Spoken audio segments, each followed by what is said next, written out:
दोस्तों, आज मैं आपके लिए एक ऐसी कहानी लाया हूँ जो आपके रोंगटे खड़े कर देगी। ये कहानी इतनी डरावनी है कि आपके दिल की धड़कनें तेज हो जाएंगे और आपको आसपास कुछ अजीब सा महसूस होने लगेगा। ये एक सच्ची कहानी है जो एक रेडिट यूजर ने शेयर किया है अपना एक्सपीरियंस, और इसमें जो कुछ भी उसने महसूस किया वो आपको हिला कर रख देगा। कहानी शुरू करने से पहले लेकिन एक चीज आपके साथ जरूर शेयर करना चाहूंगा। अगर आप ये वीडियो अंधेरे में देख रहे हो तो आप जरूर लाइट ऑन कर लेना। अगर आप अपने बेड पर लेट के देख रहे हो तो एक बार जरूर बेड के नीचे चेक कर लेना। और मैं आपको बिल्कुल मना करता हूँ कि ये वीडियो बाथरूम में बैठकर सुनना या देखना मना है। क्या आप तैयार हो इस खौफनाक कहानी के लिए? चलिए शुरू करते हैं फिर। जब मैं लगभग 12 साल का था, जब मेरी फैमिली एक नए घर में शिफ्ट हुई थी। ये घर एक कैबिन था जो लगभग 5 एकड़ की जमीन पर बना था। वैसे तो ये घर हमारा था, लेकिन जब हम वहां पहुंचे तो हमें पता चला कि ये घर काफी दिनों से खाली पड़ा था और कुछ लोग वहां बिना किसी इजाजत के रह रहे थे। वो लोग वहां काफी टाइम से रह रहे थे, इसलिए घर काफी गंदी हालत में था। हर तरफ गंदा सा सामान फैला हुआ था, दीवारों में क्रैक्स, और ओवरऑल घर की हालत ऐसी थी कि उसमें रहना मुश्किल लग रहा था। मुझे याद है हम सब मिलकर घर को ठीक करने का सोचा। पहले तो थोड़ा मुश्किल लगा, लेकिन जैसे काम हमने शुरू किया वैसे वैसे मजा भी आने लगा। मेरे पेरेंट्स ने वॉल को पेंट किया, फ्लोर को रिपेयर किया, और मैंने और मेरे भाइयों बहनों ने घर के अंदर और बाहर का सारा कचरा साफ किया। ये सब मिलकर करने में एक अलग ही खुशी थी। सबको लगता था कि हम एक नया घर बना रहे हैं, एक नई जिंदगी की शुरुआत कर रहे हैं। जब हम फाइनली घर में मूव हो गए तो मुझे ये जगह सच में पसंद आई। घर के आसपास बहुत सारी जगह थी एक्सप्लोर करने के लिए। जंगल टाइप का एरिया था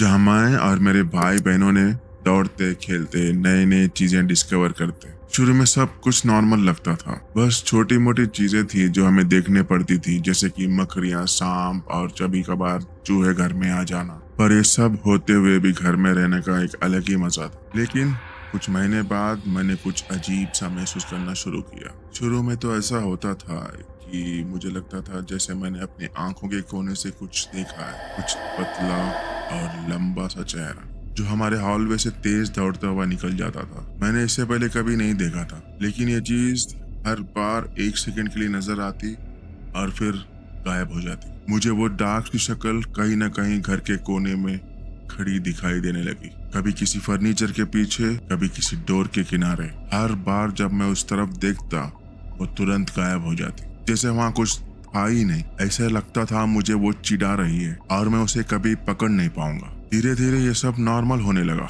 लेकिन अंदर से मुझे एक अजीब सी घबराहट होने लगी थी। ऐसा लगता था जैसे मुझे कोई देख रहा है, हर वक्त मेरी हरकतों को देखकर वो मुस्कुरा रहा है। अंदर से ऐसा लगता था ये चीज अपने सही वक्त का इंतजार कर रही थी, जैसे कभी भी कुछ बुरा होने वाला हो। और ये घबराहट दिन ब दिन बढ़ती जा रही थी। मुझे वो एक रात आज भी याद है जो मेरी जिंदगी की सबसे बुरी रात थी। ये वही रात थी जिसने मुझे ये कहानी सबको बताने के लिए मजबूर किया। उस रात मैंने अपने रेगुलर रूटीन में था, पीसी पर गेम खेल रहा था अपने ऑनलाइन दोस्तों के साथ, और वक्त का पता ही नहीं चला। बहुत लेट हो गया था, इसलिए मैंने सोचा कि मैं सोफा पर ही सो जाता हूँ। मैंने टीवी पर एक मूवी लगाई और सोफा पर लेट गया। थोड़ी देर में मेरी आंख लग गई और मैं सो गया, लेकिन रात के बीच में मैं अचानक से उठ गया। जैसे ही मेरी आंख खुली, एक अजीब सा डर और ठंड महसूस होने लगी। ऐसा लग रहा था कुछ गलत होने वाला हो। मैं वहीं सोफा पर पड़ा रहा अंधेरे में, और धीरे धीरे मुझे समझ में आया कि जो फीलिंग मैं महसूस कर रहा हूँ वो नॉर्मल नहीं थी। ये डर अंदर से आ रहा था, जैसे मेरे आसपास कुछ था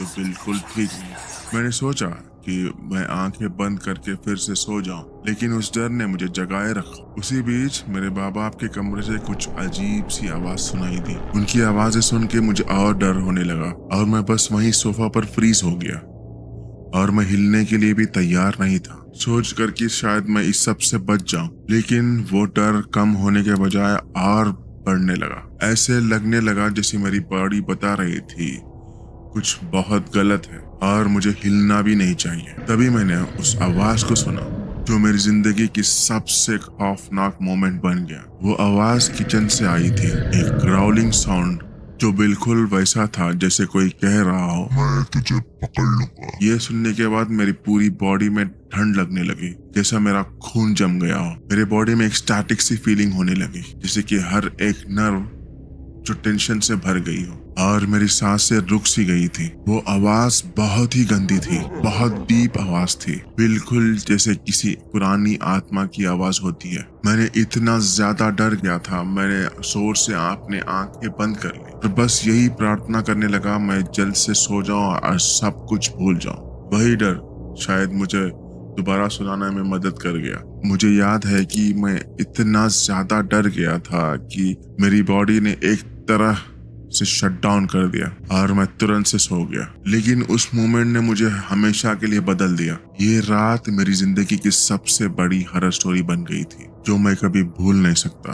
उस रात सच में लगा था कि मेरी मौत होने वाली है। ये वाकया इतना डरावनी था कि मैंने अपने माँ बाप से अगले दिन सब कुछ शेयर किया। जब मैंने उनको ये सब कुछ बताया तो मेरे पेरेंट्स ने सोचा कि एक रिचुअल करने के लिए, तो हमने मिलकर एक रिचुअल की, जो भी यहाँ डार्क चीजें हैं वो चले जाने के लिए। हमने घर के हर डोर, हर कोने पे स्पिरिचुअल वाटर स्प्रिंकल किया और उस बुरी चीज से कहा कि तुम यहाँ से चले जाओ, ये तुम्हारा घर नहीं है। शायद हमारी ये रिचुअल काम कर गई थी, क्योंकि उसके बाद सब कुछ ठीक लगने लगा। लेकिन उस रात का डर और वो ग्राउलिंग साउंड मेरे दिमाग में बस गई थी। कुछ सालों बाद मैं थोड़ा बड़ा हो गया, तब मुझे एक और सच्चाई का पता चला, जो मेरे लिए और भी ज्यादा शॉकिंग था। मुझे ये पता चला कि उस घर में मेरे पापा कुछ ऐसे काम कर रहे थे जो बिल्कुल गलत और पाप भरे थे। ये पता चलने के बाद मेरी रूह कांप उठी। मेरे पापा मेरी जिंदगी का हिस्सा नहीं है और ये सब डिटेल्स मैं बता नहीं पाऊंगा,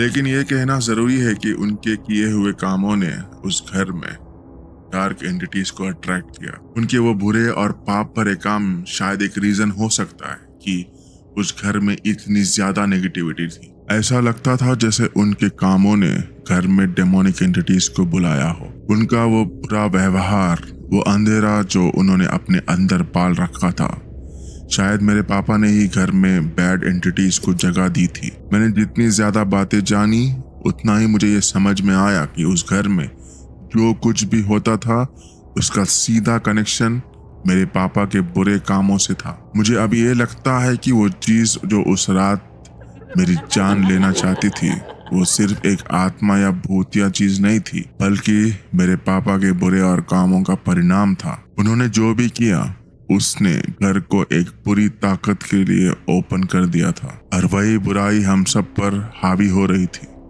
शायद वो घर उस बुराई का घर बन गया था जो मेरे पापा अपने साथ लाए थे। अगर ये कहानी आपको अंदर तक हिला दिया तो सोचो, अगर आपके साथ होता तो क्या होगा। दोस्तों, ये एक सच्ची कहानी है। अगर आपके साथ भी ऐसा ही कुछ पैरानॉर्मल एक्सपीरियंस हुआ हो तो हमें जरूर बताएं।